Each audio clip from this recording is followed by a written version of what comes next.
முதன்மையாக வைக்கக்கூடிய கோரிக்கையாக இந்த ஓல்ட் பென்ஷன் ஸ்கீம் இதை தான் எல்லாருமே தொடர்ந்து பேசிக்கிட்டே இருக்கிறோம். நம்மளுடைய அரசாங்கம், மாநில அரசாங்கமும் இதுக்கான வாக்குறுதிகளை கொடுத்துருக்குறாங்க. இந்த வாக்குறுதியை நிறைவேற்றணும்.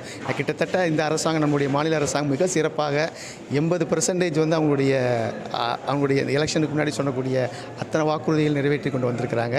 அதற்கு மிக்க நன்றி. அதை தொடர்ந்து எங்களுடைய ஆசிரியர்களான ஒரு பெரிய எதிர்பார்ப்பு இந்த ஓல்ட் பென்ஷன் ஸ்கீம் தான். இதை கொஞ்சம் அவங்க வலியுறுத்தி இதை அமுல்படுத்தினாங்கன்னா எல்லாரும் ஆசிரியர் சார்பாகவும் ஒரு பெரிய இது விஷயமாக எதிர்பார்ப்பு தான். இந்த எதிர்பார்ப்பை பூர்த்தி செஞ்சாங்கன்னா மிக்க மகிழ்ச்சியாக இருக்கும். ஒன்று. அடுத்து பார்த்திங்கன்னா, பெண்களுக்கான ஒரு சேவையை நம்முடைய மாநில அரசாங்கம் மிக சிறப்பாக செய்கிறாங்க. அது ஒரு பாராட்டு செய்தியாக நாங்கள் சொல்லி ஆகணும். அதே போல் மாணவர்களுக்கு இங்கே பார்த்திங்கன்னா கல்லூரிகளுக்கான இங்கே கொடுக்குற மாணவர்களுக்கான ஸ்காலர்ஷிப் நிறையா இடங்களில் பார்த்திங்கன்னா தமிழ்நாடை பொறுத்தவரையும் அங்கங்கே தேங்கி நிற்கிது. இதுக்கான காரணம் எங்களுக்கும் தெரியுது. மத்திய அரசாங்கத்துடைய சில பிரச்சனைகள் அங்கே இருக்குது.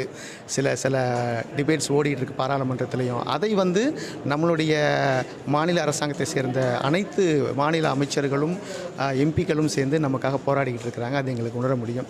அதை மிக வேகமாக எங்களுக்கு அதை பெற்றுத்தர வேண்டி மாணவர்கள் சார்பாகவும் இந்த கோரிக்கையை நாங்கள் முன்வைக்கிறோம். அது ஒரு அடுத்த விஷயமாக பார்க்கப்படுகிறது.